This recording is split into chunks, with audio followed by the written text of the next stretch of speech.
benfeitor Bezerra de Menezes, que com certeza já se encontra aqui a coordenar os trabalhos desta casa, e é com muita alegria, com muita gratidão a todos pelo carinhoso convite que nós aqui estamos. Então, esta prece que nós fazemos em forma de canção para o nosso doce amigo, este bom velhinho de olhos cristalinos, azuis da cor do céu, de barba tão branquinha qual Papai Noel, é o nosso doce e amado benfeitor Bezerra de Menezes. E cantando esta oração para ele, nós agradecemos a presença dos benfeitores que coordenam os trabalhos desta casa, todos estes trabalhadores incansáveis que, graças a Deus, não desistem de nós, porque muitas vezes eles relevam as nossas imperfeições, as nossas fragilidades, para que possam nos continuar incentivando na caminhada. Nós somos ainda muito renitentes nas escolhas corretas, nós somos ainda muito endurecidos no coração com relação ao amor, como Jesus veio nos ensinar. Mas cada vez que nós nos colocamos num momento como este, de reflexão, corações unidos no mesmo ideal, como diz naquela linda prece, um só coração, um só pensamento subirá até vós, como um grito de reconhecimento e de amor. Então é com este reconhecimento da grandiosidade do Pai a estar nos envolvendo nesta manhã de domingo que nós começamos a nossa reflexão.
Desta manhã, o que foi falado até aqui, o que nós falaremos daqui então, e assim podemos preparar o nosso coração como terreno fértil, que ao receber boa semente do Evangelho de Jesus, há de dar bons frutos. É uma delícia que está ali, minha lente é só de perto. Ah, que coisa boa vocês aqui. Legal, gente, que bênção, né? Quando Jesus disse assim, onde estiverem duas ou mais pessoas reunidas em meu nome, ali eu estarei. Já pararam para pensar que multidão que está conosco aqui nesta manhã? Não é mesmo? Se cada um de nós temos um mentor espiritual, temos anjos guardiões, temos os espíritos familiares que nos acompanham, temos aqueles espíritos que se afinizam conosco e que estão sempre nos acompanhando também. Olha, nós temos aqui uma multidão, fora aqueles que a espiritualidade traz para que possam beber desta fonte de água viva do Evangelho. Então é simplesmente maravilhosa a misericórdia de Deus para com todos nós, que diante de momentos de tanta turbulência, de tantas dificuldades, de tantas incertezas, Ele nos permite vivenciar uma manhã de domingo com esta luz, com esta energia, sentindo a vibração de todos os mentores que coordenam os trabalhos desta casa, que muito antes de nós aqui chegarmos, já se encontravam preparando o ambiente para nos receber. Então, creio que todos conhecemos aquela... Oh, Cristina, já está ok, né? Aquela passagem que está lá no... Peraí, deixa eu fechar aqui. Está no livro, no Evangelho segundo o Espiritismo, Os Obreiros do Senhor. Eu gosto muito desta mensagem. Mas nós vamos refletir nesta mensagem, primeiramente, pelo seguinte, porque no livro A Gênese, de Kardec, que todos nós conhecemos, creio eu, né? Ele nos traz um direcionamento. Gente, vocês estão realmente ouvindo bem minha voz? Misericórdia. Tá bom. Tem que confiar. Eu vou confiar em vocês. Para mim aqui tá muito ruim, mas eu acho que é porque eu estou por trás da caixa, então tá vindo assim um som bem abafado, parece que eu estou falando dentro da panela. Mas se para vocês tá bom, tá beleza. Então, Kardec, os Espíritos falam para Kardec, naquela época, de que a transição planetária, que é a preparação do mundo de regeneração, não se daria exclusivamente em função de catástrofes naturais, de guerras, de calamidades, lembram disso? Né, de pandemias. Eles dizem o seguinte, que a marca da transição planetária seria uma verdadeira comoção social, decorrente do conflito de ideias que se chocariam. É São Luís, lá na Gênese, que fala isso para Kardec.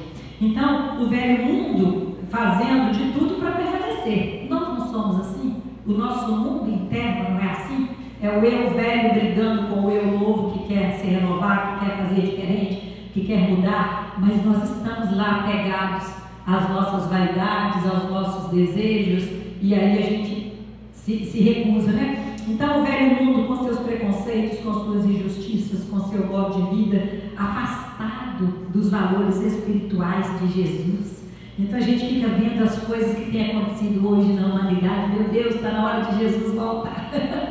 Não é? Tem pessoas que falam dessa forma, nós sabemos que ele não vai voltar, porque ele nunca foi. Então, não tem como, ele nunca nos deixou, né? Ele disse que estaria conosco até o fim. Então, com a necessidade de renovação, Kardec nos traz também lá no Livro dos Espíritos, sobre a lei do progresso.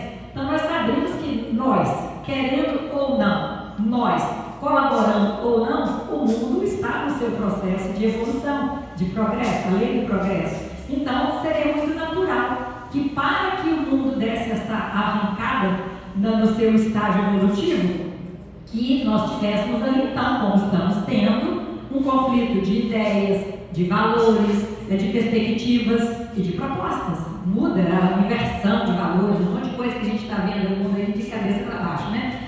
E além disso, São Luís deixa bem claro, e eu acho que todos nós vamos concordar com São Luís, que uma das marcas da transição planetária, uma das principais, é justamente o adoecimento mental generalizado. A sociedade, ela passa por uma epidemia de doença mental, vamos dizer assim, uma pandemia. Quando você vê adulto chupando chupeta, bebê reborn, essas coisas, você percebe assim, que não tem lógica, não tem adoecimento mental da sociedade. Mas os espíritos chegam, né, a dizer que haveria também, né, como marca deste período de transição, um aumento estrondoso do número de suicídios, de loucura, de adoecimento mental. Nós estamos ou não estamos vivenciando isso? Então, tudo isso, talvez, né, fruto de quê? De um estilo de vida nosso equivocado, escolhas equivocadas, que foi construído há milênios. Quando nós vemos lá o Paulo e Estevão e percebemos o que era o Império Romano, né, da subjugação que ele fazia com os judeus, a questão de tudo que acontecia naquela época, será que nós evoluímos muito de lá para cá? Ou muita coisa do que acontecia lá nós estamos repetindo aqui? Então, são milenares estes erros que estão cristalizados em nós. Então, despreparo espiritual também, né? Despreparo espiritual que nos trouxe a isso. Despreparo espiritual, a falta de uma fé em Deus e da compreensão de sua lei, para que nós pudéssemos então aplicar. Então, despreparo espiritual, porque a gente se apega aos compromissos, às demandas da vida corporal, esquecendo das bases espirituais. É como uma árvore, né, que vai crescendo sem se preocupar com a sua raiz.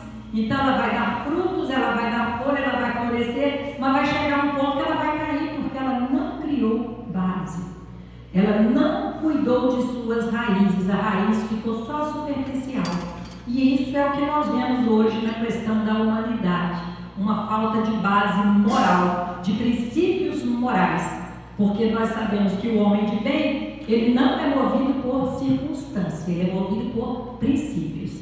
Então, por princípio, ele não se deixa corromper, por circunstância, ele se corrompe fácil. Então, é nesse contexto, que ganha relevo o papel da casa espírita e o valor do grupo espírita. Por quê? Porque com tanto esclarecimento que a doutrina nos traz e a compreensão que nós conseguimos ter neste período conturbado que toda a humanidade está vivendo, porque nós não estamos com um problema só no Brasil, nós temos um problema mundial. Em todos os cantos do planeta nós estamos vendo estas situações calamitosas no sentido do adoecimento mental. A doutrina espírita, ela nos traz com muita clareza o porquê disso tudo estar acontecendo. Mas onde a pessoa terá acesso às informações que a doutrina traz? É no grupo espírita.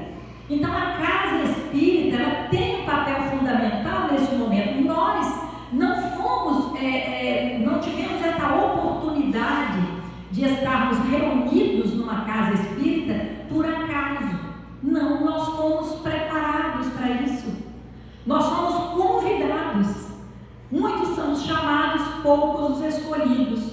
Porque nós fomos convidados e nós aceitamos o convite. Mas como nós estamos cumprindo com o nosso papel? Esta é a questão da nossa reflexão. Então, quando eu trouxe aqui esta mensagem dos obreiros do Senhor, ele diz assim, aproxima-se o tempo em que se cumprirão as coisas anunciadas para a transformação da humanidade. Ditosos serão os que houverem trabalhado no campo do Senhor, com desinteresse e sem outro móvel, senão a caridade. Seus dias de trabalho serão pagos pelo cêntuplo do que tiverem esperado.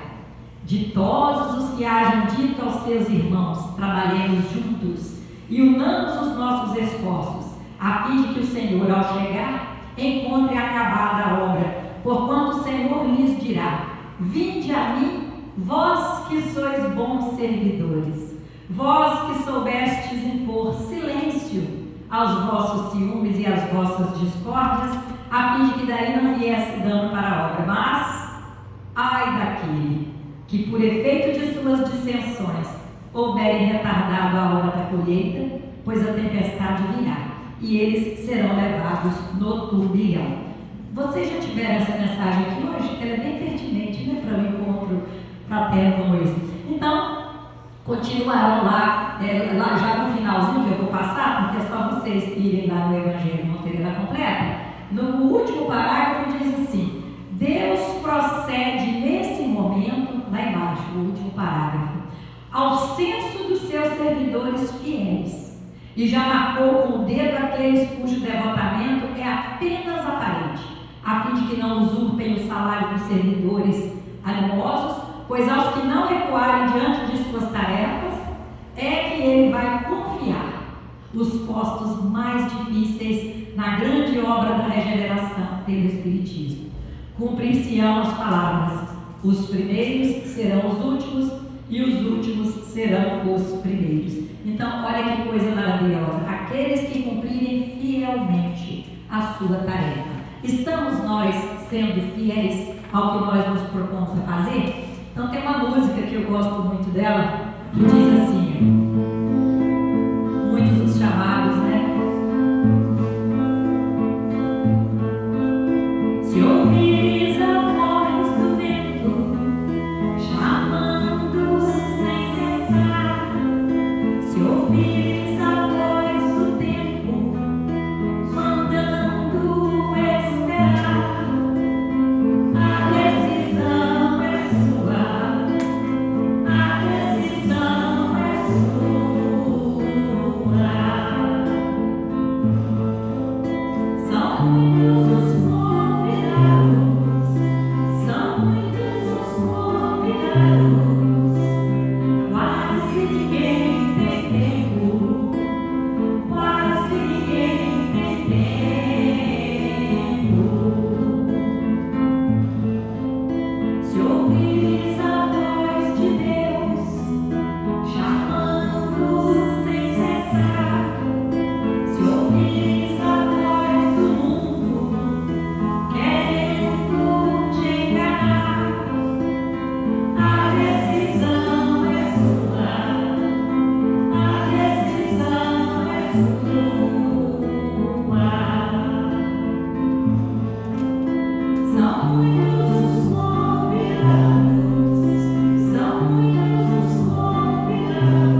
a gente precisa compreender é que o grupo espírita, ele tem várias funções e um papel determinante na transição planetária. Então, ficou tão pequenininha a letra, né? Vocês estão conseguindo ler?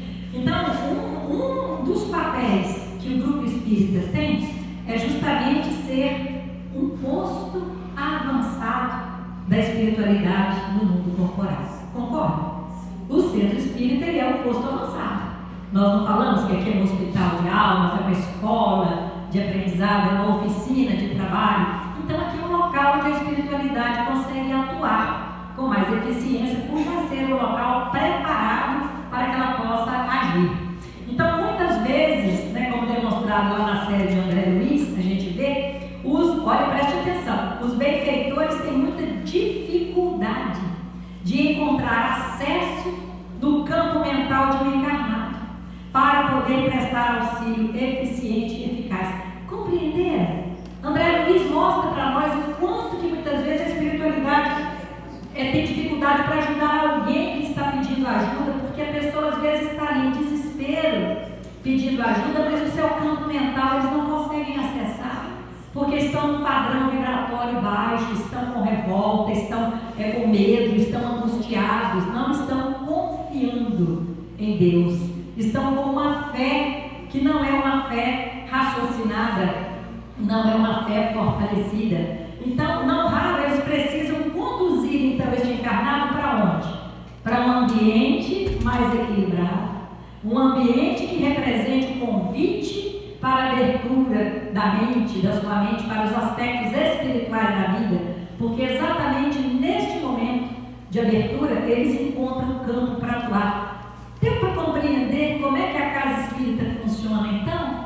Então a casa espírita passa a ser este porto seguro, onde ali com a palestra, com a música, com a reflexão do Evangelho, com o sorriso, com o acolhimento, com o abraço, a pessoa se sentindo ali acolhida, automaticamente ela vai mudar o seu campo mental e a espiritualidade conseguirá então atuar em benefício daquele ser. Então, aqui neste outro slide diz assim, que essa deveria ser uma preocupação permanente dos dirigentes das casas espíritas, especialmente dos expositores que atuam nessas casas. Então, o dirigente da casa espírita, ele não pode estar preocupado somente com as questões materiais da casa. Ele não pode estar preocupado somente se tem o número suficiente de cadeiras, se a cadeira é de boa marca, se a cor do salão está boa, se o tanto de luz está legal, se o equipamento de som é bom. Ele tem que preocupar com isso também, como um administrador. Mas ele tem que saber que a casa espírita, ela tem que ter algo mais. Porque estrutura física você encontra em qualquer lugar que você for. Igreja católica, igreja evangélica, e às vezes com muito mais suntuosidade, com luxo. Isto não resolve. Isto é um detalhe que você dá a quem vem, um conforto maior, se sente bem, mas se não tiver, olha o que é a casinha que Chico Xavier trabalhou a vida inteira, lá em Uberaba, a casa lá de Pedro Leopoldo, né, embaixo de um abacateiro, enfim. Nós vamos percebendo que essas questões materiais são importantes, mas elas não podem sobrepujar a questão do acolhimento, a questão da recepção daquele que está chegando na casa pela primeira vez. E, principalmente, a questão dos expositores. Eu tenho 3 palestras públicas na minha casa por semana. Então, deixa eu ver quem que eu vou pegar aqui. Já está falando. Não pode ser esse o critério. Não pode. Você precisa ter uma responsabilidade muito grande com quem você coloca à frente da casa espírita para trazer a mensagem cristã. Porque ele pode desvirtuar o assunto, ele pode não estar alinhado com o que a codificação nos trouxe e vai trazer uma dúvida muito grande, dar um nó na cabeça das pessoas, porque ele não estará ali sendo fiel ao que Kardec nos trouxe. Então, os expositores também precisam saber que as pessoas estão ali para ouvir mensagens que vão tocar o seu coração, mensagens consoladoras, mensagens que trarão orientação, que darão luz àqueles que estão ansiando por uma direção. E não ficar ali falando das suas opiniões, pior ainda, quando envolve outras questões.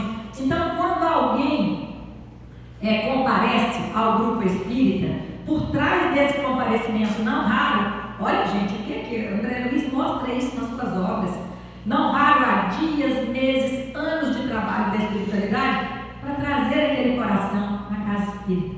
Então você imagina, nós falamos há pouco tempo sobre você faz lá um dia, uma quinta-feira, lá no Monte Luz, é na quinta-feira, mas aí você faz um atendimento espiritual com passes individuais, onde as pessoas precisam estar ali, buscando a conexão com Deus, não é isso? E aí você coloca lá um expositor que vai falar sobre muitas moradas na casa do meu pai, ninguém pode ver o reino de Deus se não nascer de novo. Não que não tenha que trazer esse conteúdo, mas mensagem consoladora, mensagem que fala das aflições, não, mas que fala da consolação. Você não vai focar nas aflições, você vai focar na consolação, você vai focar na esperança que a doutrina espírita nos traz. Você não pode trazer questões que não vão contribuir para que o Espírito possa. É por isso que aquela questão que Kardec, quando pegou o Evangelho, e ele não se ateve às questões da vida do Cristo no sentido que podia trazer polêmica, ele não trouxe.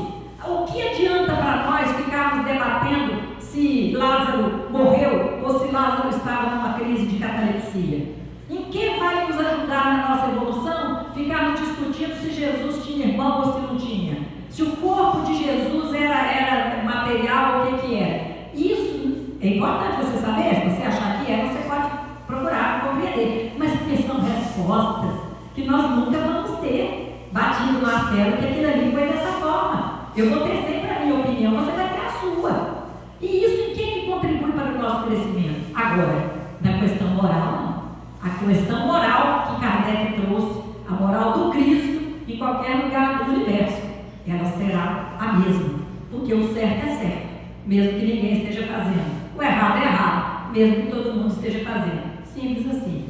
Então, quem detém a palavra, quem detém a palavra, quem detém a responsabilidade de receber esta pessoa, quem detém a responsabilidade de encaminhar esta pessoa para os diversos departamentos da casa espírita, jamais poderia se esquecer disso. Então começa lá embaixo, na portaria, na recepção, o sorriso, não é? Você dar atenção para aquela pessoa que está chegando, você cumprimentar e depois na saída você se despedir, porque às vezes o grupo se fecha ali conversando com o outro como se fosse uma panelinha e aquela pessoa que chegou pela primeira vez na casa, ela olha assim, já acabou, deixa eu ir embora então. Quer dizer, só na hora que teve aquele cumprimento. Então é um olhar, é nós enxergarmos o outro como alguém que está ali buscando uma consolação, buscando um acolhimento. Então, como expositores, nós temos o dever de levar esclarecimento e consolação. Nós temos um compromisso de fidelidade aos ensinos dos Espíritos. Nós temos a obrigação de apresentar a doutrina sem deturpações. Então você precisa saber muito bem qual pessoa você está escolhendo para falar. Não é que a pessoa tem que chegar aqui e conhecer tudo da codificação, todas as obras do Chico, todas as obras complementares. Não é isso, mas ele não pode fugir do básico, do roteiro que a doutrina espírita nos trouxe. Senão a gente fica fazendo um monte de puxadinho e achando que isso vai ajudar a doutrina espírita. Kardec está superado, Kardec está desatualizado. Tem um outro aqui que é melhor para a gente poder seguir. Não, nós não podemos perder o foco. E Bezerra de Menezes, lá na revista O Reformador, ele tem uma mensagem sobre a unificação, que ele diz assim, olha, é indispensável manter o Espiritismo qual foi entregue pelos mensageiros divinos a Allan Kardec, sem compromissos, sem pruridos de conquista a poderes terrestres transitórios. Então nós precisamos ser fiéis à codificação. Nós não conseguimos ainda nem compreender totalmente o livro dos Espíritos e o livro dos Médiuns e o Evangelho, muito menos estamos falando que Kardec está superado. Então, manter a doutrina sem deturpações, o que significa?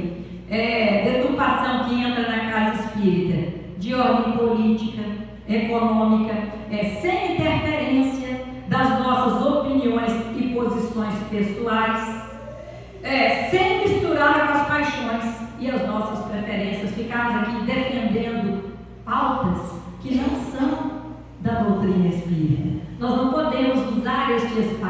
para trazer a nossa opinião no sentido de levantar bandeira de coisas que a doutrina espírita não condiz, não está na doutrina.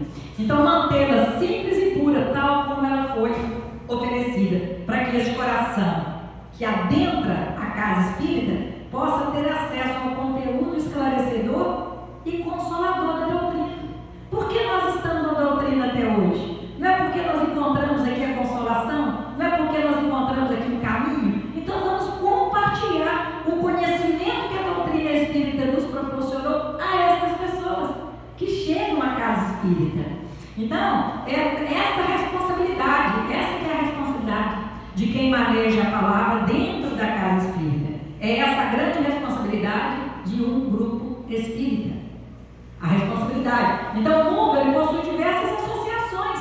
O mundo ele tem diversas instituições. Ele tem instituições dedicadas ao estudo e ao debate político. Ele tem instituições dedicadas ao estudo e ao debate econômico. Não tem? Ele tem instituições respeitáveis que são dedicadas ao estudo e à divulgação da ciência, à experimentação, ao ensino. Instituições dedicadas ao entretenimento, né, que estão ali oferecendo lazer, oferecendo diversão às pessoas. Então, já existem essas instituições. Se nós formos usar a nossa casa espírita para fazermos o que eles estão fazendo lá nas instituições deles, eles vão parar o que eles fazem lá para falar da doutrina espírita? Não vão.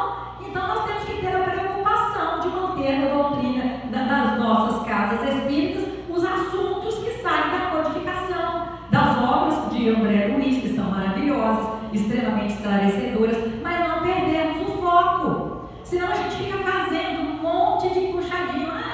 Tem uma medicina alternativa, tem uma prática, tem uma terapia diferente. Vamos implantar aqui, porque ela é boa, funciona. Olha, ela pode ser boa, pode funcionar, mas não é espírita. Nós não podemos correr este risco de fazermos uma coxa de retalho da nossa casa espírita, né? Então aqui diz assim que a casa espírita, embora deva ser um ambiente de simplicidade, de alegria, de acolhimento, de encaminhamento, de fraternidade, não pode perder de vista a sua finalidade.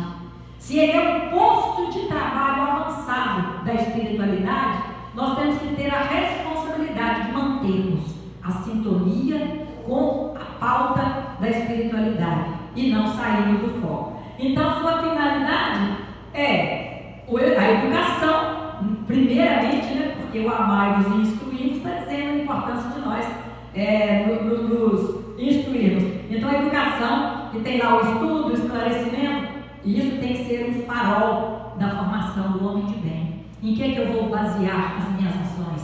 No Evangelho, nos ensinamentos que o Evangelho nos trouxe. A assistência, que também faz parte da consolação, o tratamento de passes, o auxílio material, o auxílio moral, assistência, você está assistindo aquele irmão. A divulgação, né, a facilitar o acesso ao conteúdo da revelação dos Espíritos. Então aqui tem até uma frase muito utilizada pelos Espíritos, eu mesmo utilizei por algum tempo, até que eu descobri qual que era o verdadeiro sentido dela. Não é bem a maior caridade que se pode fazer pela doutrina espírita é a sua divulgação. Não é assim.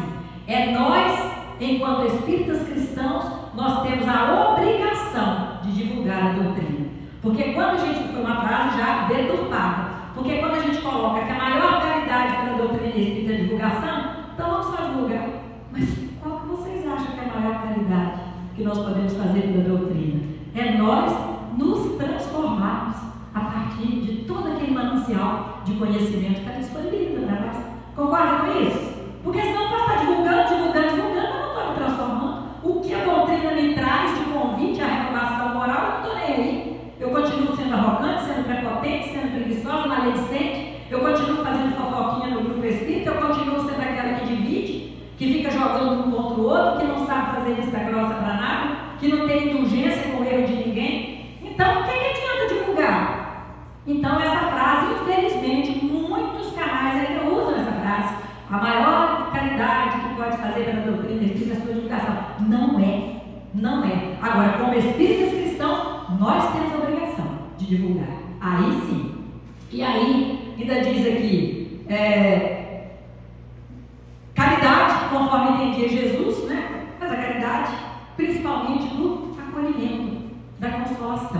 de nós recebermos os nossos irmãos com alegria. Vamos cantar um pouquinho? Aí tem uma música que eu gosto muito dela. Ela diz assim, cara, você vai gostar, né? É o hino do nosso pão de luz. Mas preste atenção, o que é uma casa espírita? Preste atenção, veja bem. Vê se não faz sentido o que essa música diz.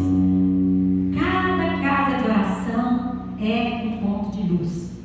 Uma igreja, uma sinagoga, um terreiro de umbanda, uma igreja, um centro espírita, é um ponto de luz. Porque as pessoas se reúnem ali com uma finalidade. Aí pode até ser que no meio do caminho eles desviem a finalidade. Mas quando eles buscam uma casa de oração, estão buscando porque ali é um ponto de luz, concorda? O grupo espírita aqui é um ponto de luz. Imagine nós com tantas mentes aqui irmanadas agora dessa mesma vontade de aprendizado, de fraternidade, esse encontro. Imagina, gente, olha, todos nós que estamos aqui hoje, no domingo de manhã, nós renunciamos a muita coisa. A ficar na cama até mais tarde, a ficar mais com a família, a preparar o almoço mais cedo. Nós abrimos mão disso para estarmos aqui.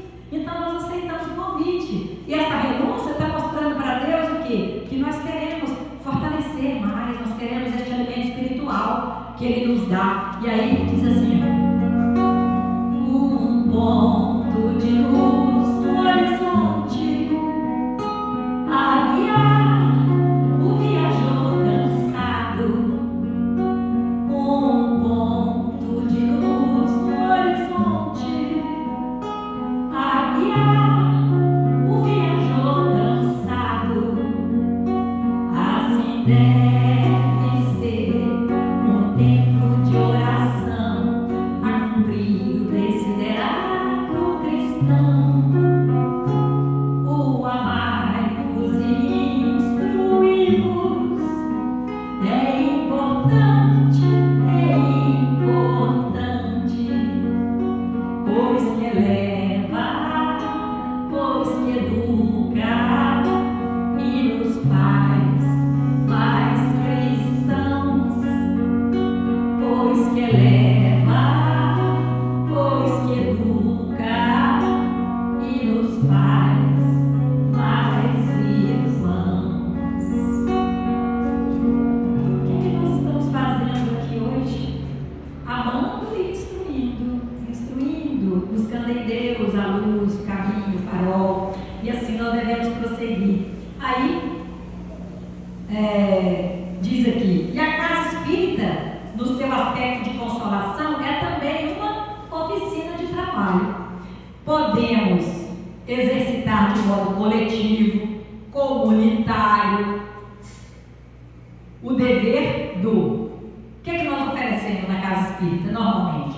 O atendimento fraterno, palestras públicas, estudos doutrinários, passes e fluidificação das águas, trabalho mediúnico de assistência aos desencarnados, a caridade, não só material, mas a caridade do acolhimento, da consolação. Como nós falamos, a caridade conforme entendia Jesus, benevolência para com todos, indulgência para com os erros alheios, perdão das ofensas. E aí, a caridade que sabe sondar as dores, mesmo que a pessoa não esteja revelando, comentando sobre o seu infortúnio. Lembra que no Evangelho tem uma passagem lá no capítulo 13 que diz: os infortúnios ocultos não saibam a vossa mão esquerda que dê a vossa mão direita. Então nós buscarmos estes infortúnios ocultos, nós procurarmos olhar nos olhos das pessoas, e às vezes, meus irmãos, não é nem quem vem visitar a casa espírita. Às vezes nós estamos com um companheiro de trabalho, com um fraternista ali, com problemas, e a gente nem percebe. Às vezes ele chegou naquele dia na casa espírita para trabalhar, está com os olhos vermelhos de chorar, está angustiado, está passando por dificuldade. Mas não, nós queremos atender os de fora. Mas nós não estamos olhando nem para os que estão ao nosso lado.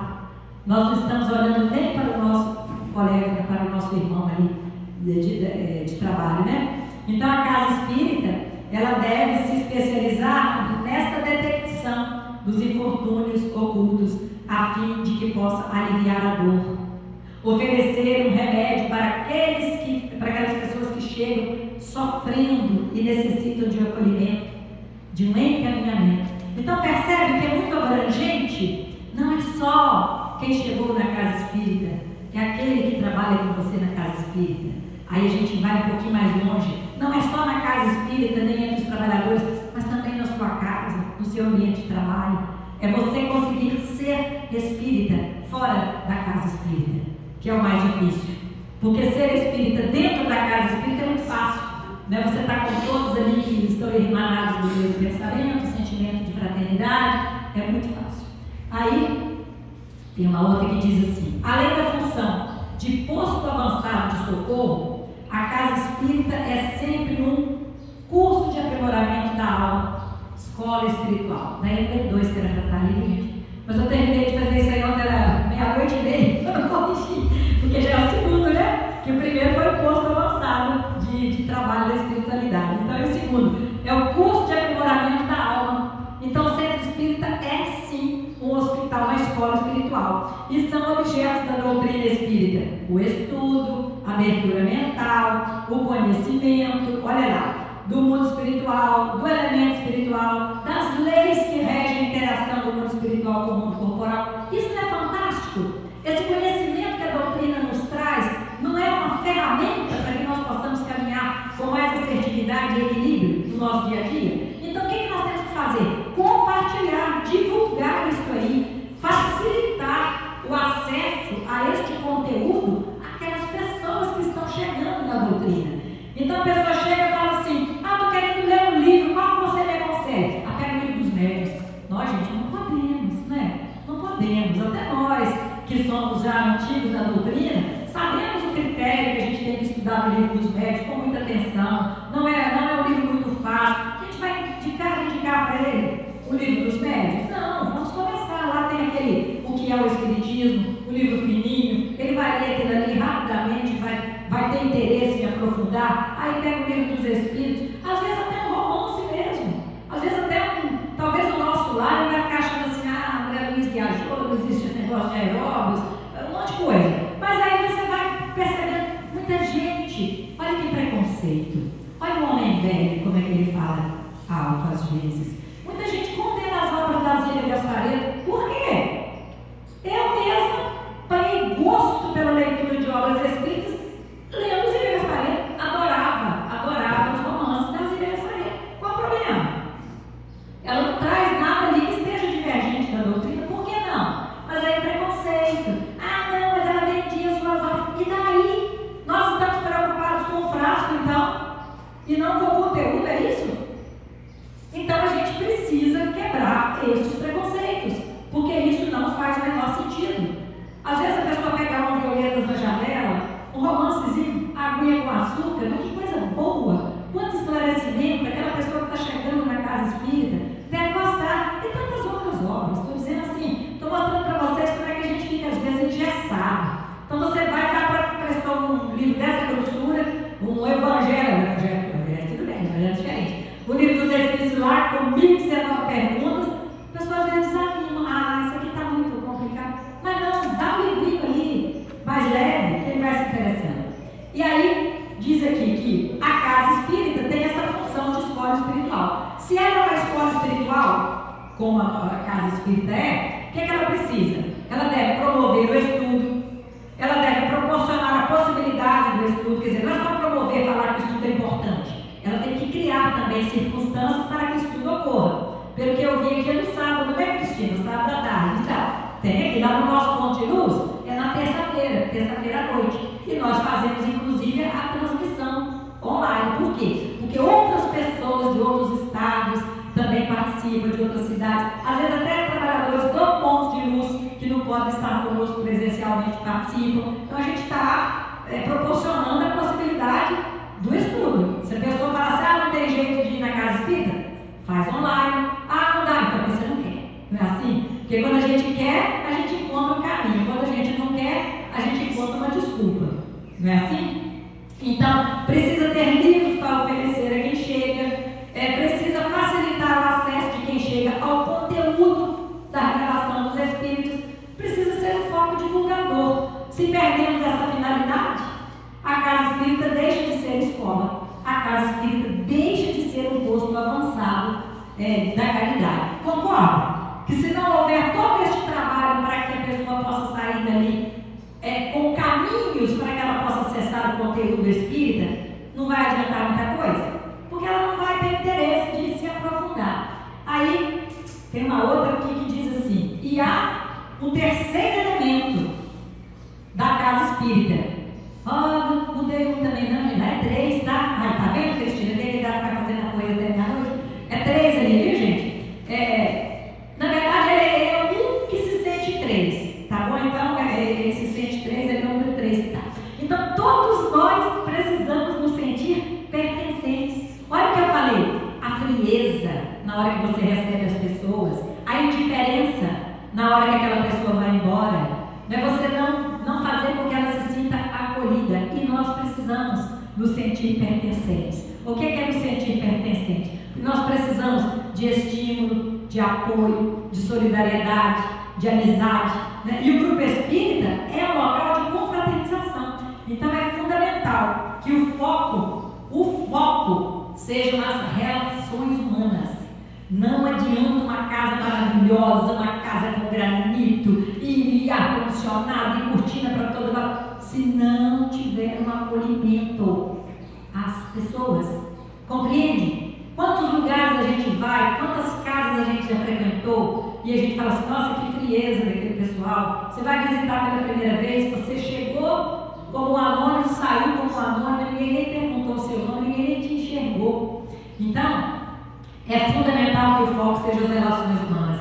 As pessoas estão frequentando a casa espírita por quê? Por que você foi à casa espírita pela primeira vez? O que te levou à casa espírita pela primeira vez? Isso aqui, porque nós queremos pertencer a uma comunidade, nós queremos um apoio humano, nós queremos fazer parte. Isso não é desde que a gente é jovem, adolescente, criança. A gente não quer ali estar no grupinho da escola, a gente não quer estar ali com os meninos, ser aceito pelo grupo. E às vezes a gente toma até atitudes equivocadas na infância, porque a gente acha que fazendo aquilo ali a gente vai estar bem no grupo. Então a gente quer fazer parte, né? Graças a Deus que a gente vai crescendo, a gente vai amadurecendo e a gente vai percebendo que a gente tem que se juntar aos bons, que a gente tem que se espelhar naqueles que estão à nossa frente e não naqueles que nos puxam para trás.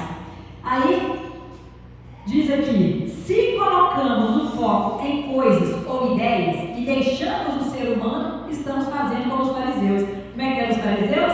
Eles queriam perguntar a Jesus, né? O sábado, aliás, eles queriam perguntar a Jesus se era lícito o homem trabalhar no sábado. E aí, o que é que Jesus responde? O sábado foi criado para o homem? Ou o homem foi criado para o sábado? E aí diz aqui: a casa espírita foi criada para os seres humanos e espirituais que a frequentam? Ou os seres humanos e espirituais foram criados para a casa espírita? Uma casa espírita existiria sem os encarnados e os desencarnados? Existiria? Então é a casa espírita que depende dos encarnados e desencarnados. Concorda? Então, o que é prioridade no grupo espírita? O que é prioridade? O grupo espírita ou as pessoas? As pessoas, né? O grupo espírita está a serviço das pessoas e não o contrário. Então o grupo espírita ele perde foco no ser humano e desvia-se de suas finalidades espirituais. Quando? Quando é utilizado para ofender as pessoas, perseguir, isolar, provocar divisão, para confundir, né? Lembra daquela mensagem que nós lemos logo no início? Ai daquele que por seu orgulho, por sua vaidade, trouxer dissensões. Lembra da mensagem dos obreiros do Senhor? É bem isso. Então, mais na frente, nós temos aqui que precisamos entender a função da casa espírita como um local em que atua uma comunidade de seres que precisam de apoio recíproco, a fim de vencerem suas dúvidas, atravessarem provas difíceis, suportarem expiações dolorosas, provas severas, e portanto eles buscam na casa espírita a procura de apoio e não de críticas. Meus irmãos, por isso que Jesus falou tanto: não julgueis para não seres julgados. E às vezes nós somos tão ácidos nas nossas críticas, né? Às vezes a pessoa chegou com um problema e nós não conseguimos ter aquele olhar misericordioso do Cristo para aquela pessoa. A gente a condena, a gente a critica, a gente já fica ali rotulando a pessoa. Para conhecer a doutrina espírita e não a opinião pessoal do expositor ou dirigente. A pessoa está sentada aqui, muitas vezes aflita, ela quer ouvir uma palavra de consolação, de esperança, para que ela possa fortalecer a sua fé. Ela não está querendo saber questões partidárias, muito menos de pautas aí que a gente vê nesse mundo trazendo tanta polêmica. Isso não é lugar na casa espírita. Nós não podemos desviar do foco. Estão em busca da luz do Evangelho, Rede Vivo, do Evangelho explicado pela doutrina espírita, do Evangelho praticado e testemunhado pelos espíritas. E aí tem aquela frase linda de Jesus que diz assim: meus discípulos serão conhecidos por muitos se amarem. Então, nossa, será que nós estamos testemunhando o Evangelho? Será que nós estamos sendo verdadeiros discípulos do Mestre? Será? Então, vou cantar para vocês aquela música do Carlinhos Conceição. Vocês gostam dela, da Santa Casa Santa? Ah, vocês vão cantar comigo, porque é bem o que deve ser a casa espírita, né? E aí ele diz assim: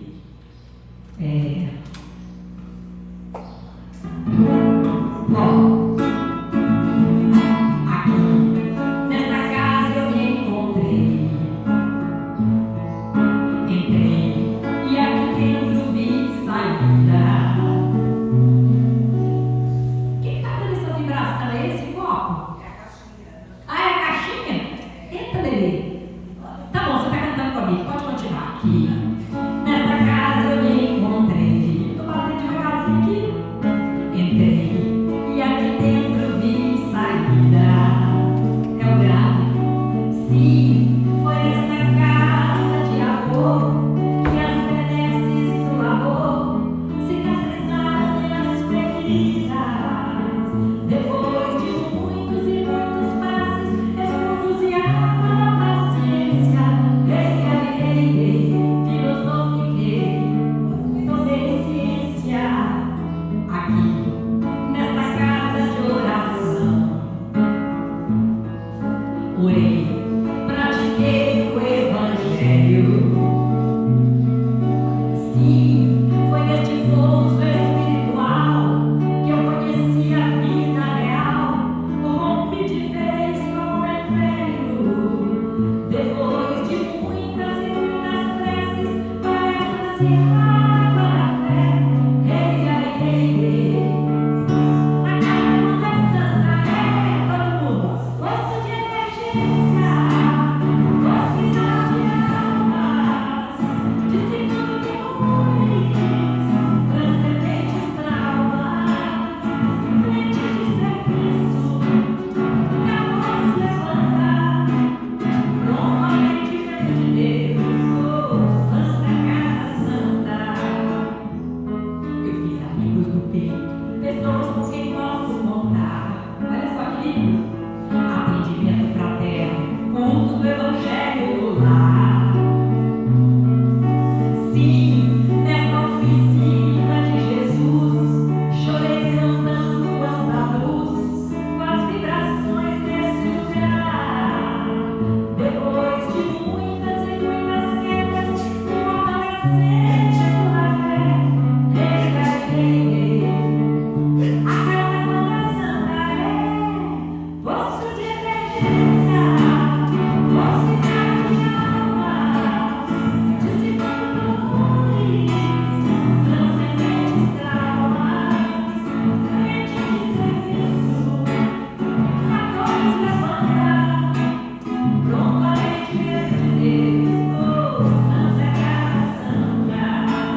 que a gente falou aqui, ó.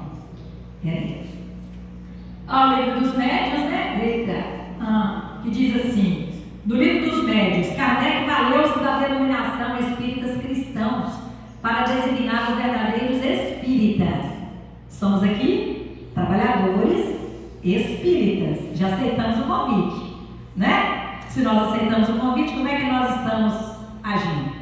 Então, isto é, os que conhecem, estudam, aceitam e, mais do que isso, praticam os ensinamentos espíritas, movidos sempre pelo desejo do bem e tendo por farol de suas ações a caridade.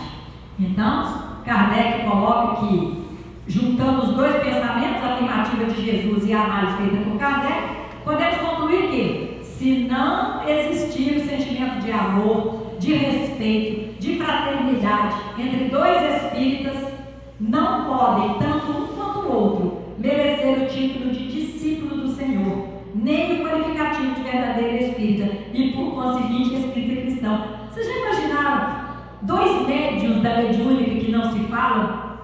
Já imaginaram um grupo mediúnico com um que não vai com a cara do outro? E eu estou falando da reunião mediúnica. Agora, toda essa vibração baixa, né, da animosidade, da antipatia, isso vai para todo o ambiente da casa espírita. Então, se nós somos, como espíritas, temos ainda esta condição inferior de ficarmos de mal do outro, né? Às vezes a gente não fica de mal como no passado, mas não gosta de estar perto, não conversa, ignora. Será que nós estamos sendo verdadeiros espíritas? Então, tem uma parte aqui que diz assim, vou pular, aqui. Outras, porque ele falou aqui das casas que, as casas não estão imunes a esse vendaval. É preciso de, aqui, ó, queria passar para vocês isso aqui, ó, é preciso dizer, olha lá, que a transição planetária pode ser comparada a um grande tsunami. Isso, agora a gente vai caminhar para a última parte. Um grande tsunami que pode ser comparada a um grande tsunami que destrói pessoas e instituições por onde passa. Vocês estão compreendendo o que está acontecendo com as casas espíritas?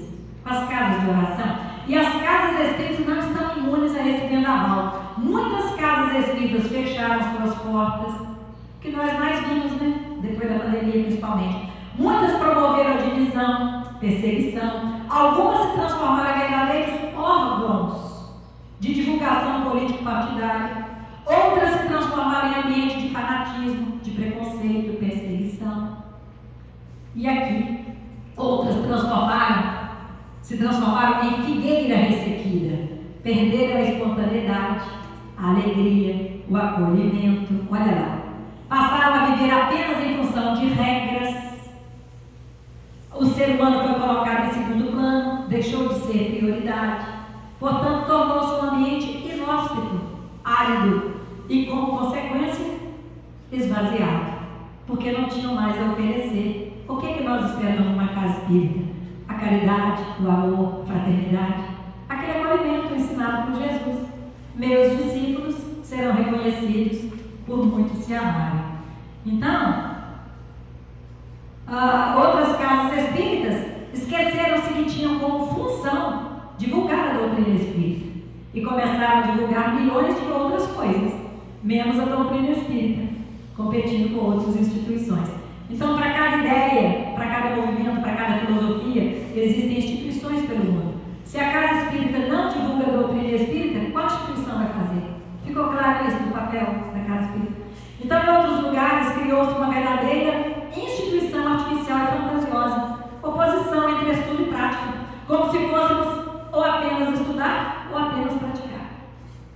Então, gente, a gente se equivoca muito, né, nas escolhas. Aí, aqui quando a gente falou do espíritas amai-vos e instruí-vos, então a casa espírita, ela é sim, né, amar e instruir. Então nós precisamos amar, acolher, praticar a caridade, mas nós temos que nos instruir para termos o conhecimento.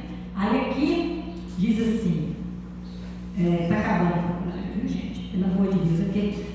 Aí, então na verdade, essa advertência que a gente traz aqui na reflexão de hoje, desculpa aí. Eita, Lelê, é para enxergar longe, tá ruim. aqui, isso aqui, ó, estão aqui. Aí aqui diz assim, as orientações, a casa espírita é local de instrução, de estudo, e é também local de amor, caridade e de prática. Nós temos que estar amando e instruindo, por quê? Ou seguimos estes dois mandamentos, ou não estamos em sintonia com o Espírito da verdade. Todas essas deturpações chegaram à casa espírita.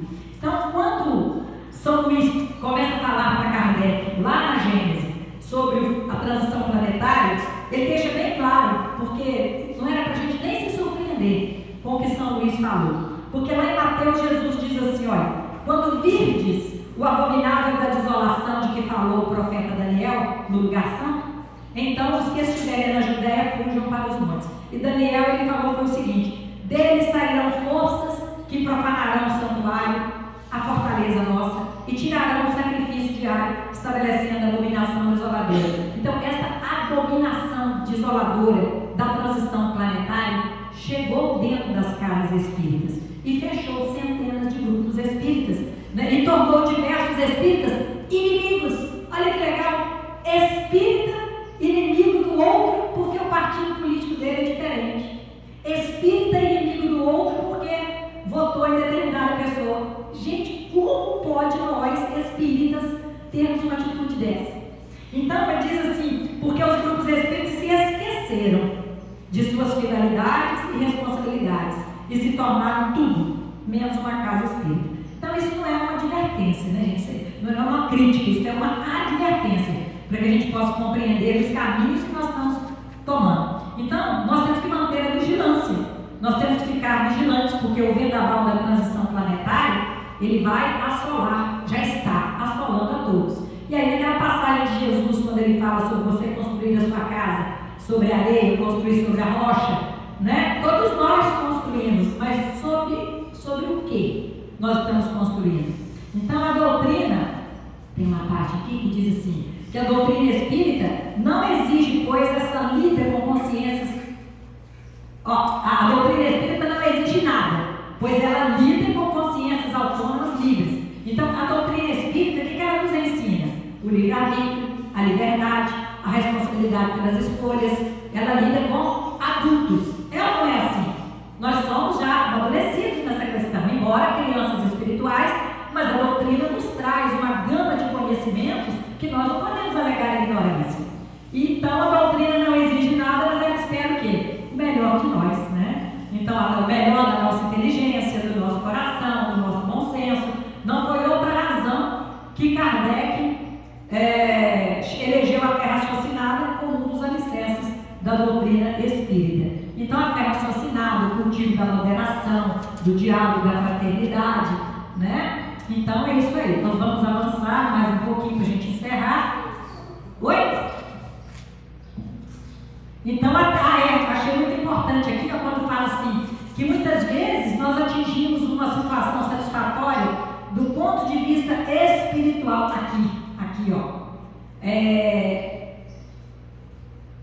No entanto, a falta de caridade no grupo, agressividade, no grupo, Kardec traz para nós uma observação dizendo assim, que se você tiver dois grupos espíritas, um de pessoas que não estudam, de pessoas que não têm muito conhecimento doutrinário, pessoas que agem assim, mas que são pessoas extremamente caridosas, pessoas acolhedoras e tal, e tiver um outro grupo que são estudiosos, são atentos ali às normas da casa, são rígidos, são rigorosos, e não tem essa fraternidade, nem entre eles e nem com os de fora, que você escolhe o primeiro grupo, porque para transformar aquele primeiro grupo que não estuda num grupo conhecedor da doutrina, basta o empenho, a criação de oportunidades para que o estudo venha e a espiritualidade vai incentivar, vai trazer como trabalhador daquela casa alguém que é voltado ao estudo para que possa implantar ali e vai resolver o problema. Mas aquele outro grupo que tem o coração endurecido já é mais difícil de mexer. Então, ele diz assim, que montar uma casa espírita é muito fácil,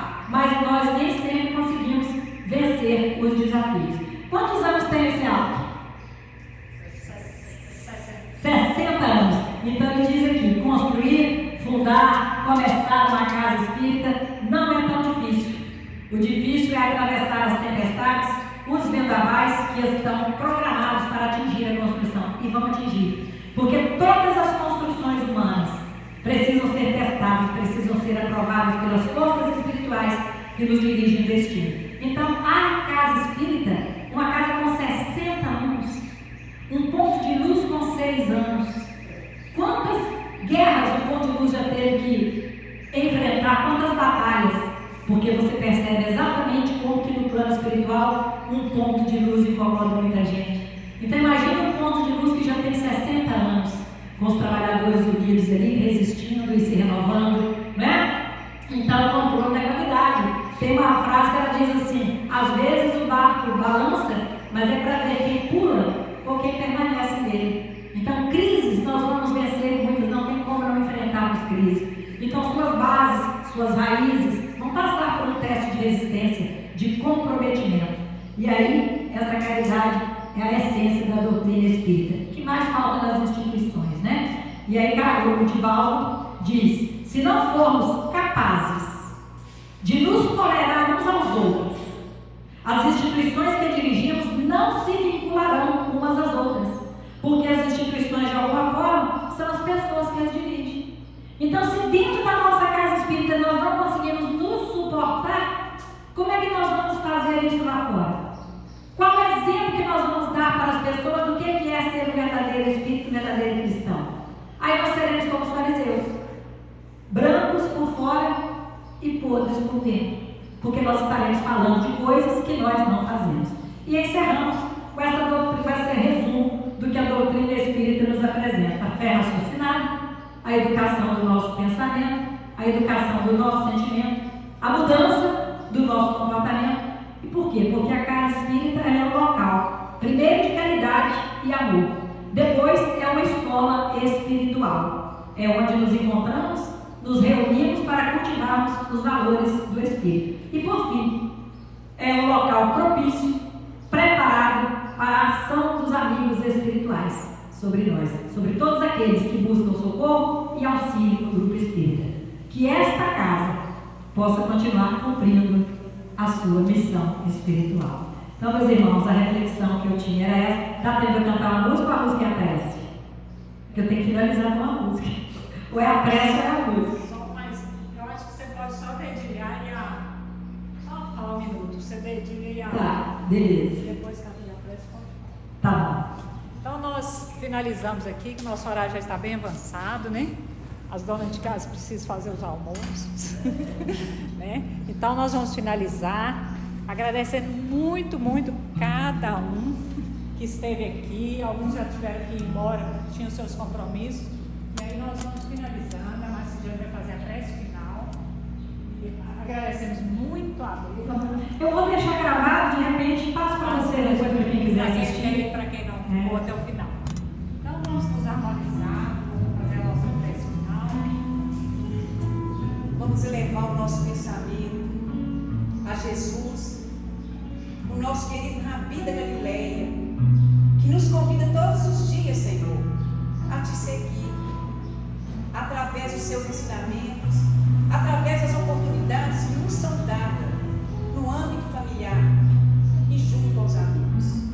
Muito obrigada, Senhor, por tudo que o Senhor nos concede. Que os nossos corações possam estar repletos de amor, diante de tantas coisas magníficas que ouvimos aqui nessa manhã, diante das reflexões, Senhor, diante do convite ao trabalho. Pedimos que permaneça em nossos corações e que possamos sempre, Senhor Jesus, honrar os teus ensinamentos através da doutrina espírita, nos melhorando, extirpando as sombras que existem em nós. Fica conosco, nos abrace e nos envolva, hoje, agora e por todo sempre. Que assim seja.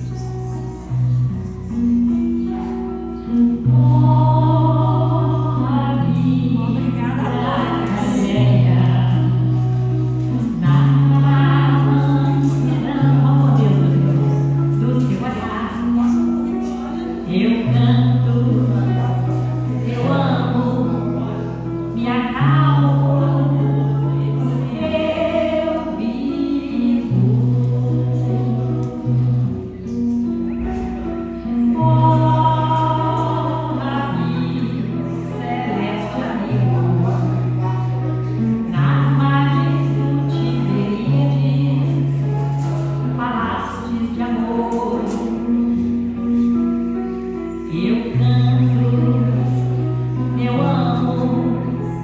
me acalmo, eu vivo.